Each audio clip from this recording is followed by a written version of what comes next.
We're going back to what really happened with Lestat and Magnus, and it was violent and it was brutal and it was terrifying. Get it, don't be timid when you in it, love upon it, give along, need it. My name is Ashley, and this is My Sweet Perspective, where I give my take on all things TV and movie related, and I am here to put you on, okay? Y'all, welcome back to the channel. If you guys are new here, my name is Ashley. This is My Sweet Perspective, where I give my take on all the things TV and movie related. Y'all know I'm here to put you on, and we are back to talk the Vampire Lestat, episode 3, Toronto. And overall Sweet Pea rating, out of 5 Sweet Peas, I'm probably going to give this a 4 Sweet Peas. I felt like this was an integral episode into really getting to know Lestat and how he's framed his life and how he's built his life really on a lie, right? Around Magnus, around Nicki, around Louis, around all of these different things, around his childhood, his mother, all of those things. And so for that reason, I did think it was a good episode, but we'll get into it. So first, it's structured around this interview that Daniel is finally having Lestat sit down to have with him. We also follow Louis in Detroit going on this mission from the Talamasca. And then, of course, we have some cross-cutting around brutalization and violation. So in advance, trigger warning, because there's some heavy things that happened over here. And then we have Lestat present day dealing with the trauma of his past and eventually finding Louis face to face with Claudia, but we're going to get into it and we will start at the very beginning. So again, we're starting present day Toronto, and Daniel has finally convinced Lestat to sit down and have a conversation, because did you always stutter? Do you stutter, Lestat? Did you stutter? We're always going to get there. And so we get into his early life, pre-vampire. We get into his darling Nicki and that tumultuous affair, bringing Gabriella in. We get to see a little taste of the gremlin Armand, and then ultimately what happens over there. And so he pushes through this interview, and to everyone watching and to Daniel, of course, this is really happening. Well, at the end of the episode, we find out that none of this happened. This was a telepathic conversation between Lestat and Daniel this entire time. But we get, again, early Paris, we get Lestat figuring out his acting thing, and meeting a young, impressionable Nicki who is so talented, but Lestat really trying to live his best free life. Nicki is tied to a lot of things. I think what it represents is Lestat's real innocence in the beginning and naivete. He's lived some of his life, but really this was the first unfettered, free love that he's been able to encounter and have it fully reciprocated in Nicki.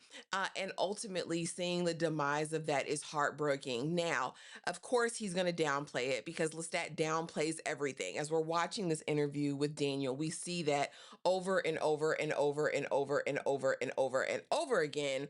But here he's like, I didn't say he was my great love. I said he was my first love. But by the end of this interview, we know how Lestat feels about him. And so, of course, their bond is romantic and very much tied to Lestat's last bit of humanities. But as it goes further, we find that it starts to get a little bit toxic. We find out ultimately, of course, that Lestat gets turned, and that changes him. And so Nicki, in turn, wants to be changed as well. During this time, we connect with the Paris Coven. We bring Gabriella back, who is now recently changed. And Nicki's like, I want this gift. I want this thing. But we begin to see Nicki unravel. We're at one point in the symphony box up at the top with the gremlin Armand and Gabriella. Gabrielle makes no qualms about it. She hates Armand's stinking guts. And Armand is very much like, so what are we going to do about Nicki? And what about us? I said us. What did you think this was, Armand? You were really wide open about Lestat, and Lestat never viewed you as that, honey.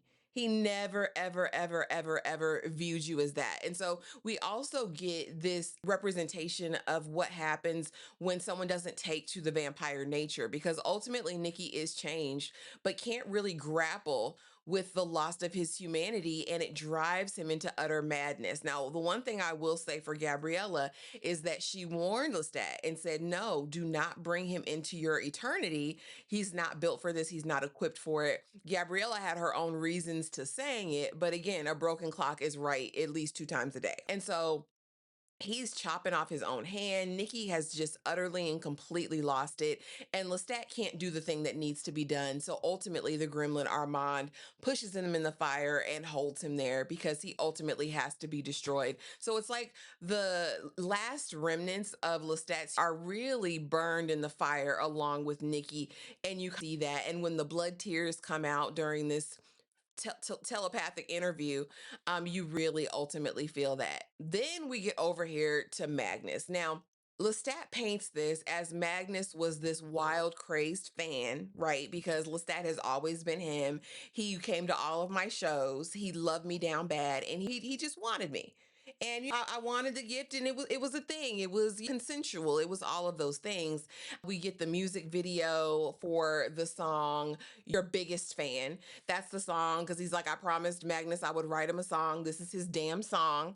And so you get that. And so basically, he's trying to sell this to Daniel, and Daniel's not buying any of this because really, you want us to believe that Magnus just was your biggest fan and just wanted you to be immortal like him. We have the little clips of the 1990s VH1 MTV style music video with Magnus and singing this song. But later, we get into the real situation. So while all this is happening, y'all were bound and determined to get Gabriella bent over, hooting and hollering, screaming like a bird. And we got to see it because that's what y'all wanted. Louis is in Detroit handling business. And this is the only way I like to see Louis. Pimp hand strong Louis. Have you seen Bruce? Have you seen The Killer? Oh, no, you're out of here. He is going through the Fang Gang like no other. And I said, Louis, this is how I like you, Bookie. This is how I like you, Bookie Butt, out here handling business, doing everything that you need to do. Because yes, absolutely get it back in blood. So he makes quick work of the Fang Gang, to be honest, and very quickly locates Bruce. And I can't just kill you, Bruce. You got to sit down and you got to hear this. And so I've heard word on the street is some people don't necessarily like that he introduces Claudia's diaries here and the words that she was saying, because she basically details everything. And so while he's reading all of these things about Claudia, really, he told me he loved me. And while he did this, and it felt like this, and these were all of the emotions. And I just no longer wanted to be like, I thought I was the bad thing, right? I thought I was the one to be feared until I met Bruce. And then he really showed me what this was. And ultimately, after that, I didn't even want to be anymore. And I think it really speaks to the depths in which that hurt Claudia and how it would anyone being violated in that manner. But as that's going on and we're hearing that recitation back, we're going back to what really happened with Lestat and Magnus. And it was violent and it was brutal and it was terrifying. And Lestat was taken. From all of the imagery that you see in that scene, this was not a fan who loved Lestat down and Lestat had this choice and got this immortal gift. Lestat did not want this. He did not want this. And as he's screaming and crying, and then for Magnus to make him ask for it, now beg for it. Now tell me that you want it. It was sick. It was so sick and so sad, and explains how much covering Lestat has done to really live within himself and gain acceptance of his vampire nature, because this was thrust upon him literally, and it was so violating. It was so terrible. And honestly, like I said, having it mirror what Claudia endured really makes you have to look back it makes you have to look back at the whole Bruce encounter and really figure out and think about, did Lestat really do that? Did he really hear Claudia and allow this to happen? After watching this, I don't think there's any way Lestat could have actually done that. And y'all drop it in the comments and let me know, the book readers, all of that. Let me know what you think of that, because I'm like, you can't possibly have gone through and endured that type of violation and then willingly sit by and allow that to happen to someone else. So we have to get the real account of the things that happened there, because there's absolutely no way, because they were both brutalized in the same way.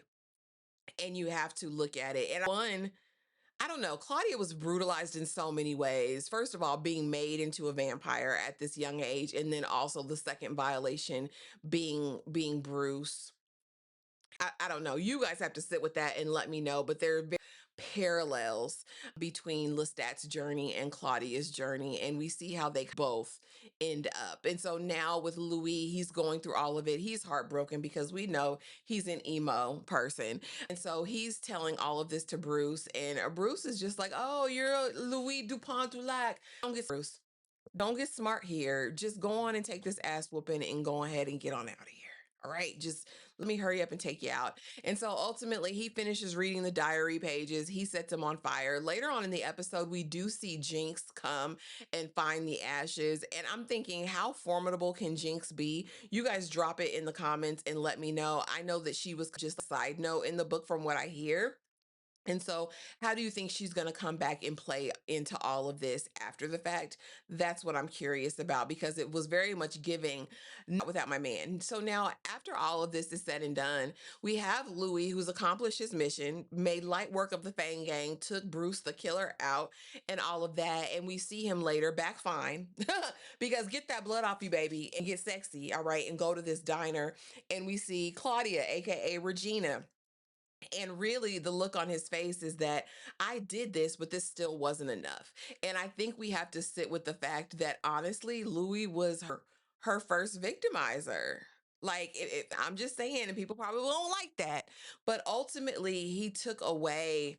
And even if it resulted in her human death, you put her in such a situation, really without her consent, to be a vampire and utterly be killed, whether ignorant or not. That was the result of it all. And so he has to sit with that. And this didn't fulfill him. So now where do we go with Louis' character? Very curious. Back on the other side, again, Daniel's trying to play the tapes back of this interview that finally Lestat has given, and there's nothing on the tape, baby, except Lestat looking at Daniel intently. And so now we see Lestat on the road, and he's having hallucinations of Magnus. Listen, I gave you what you wanted.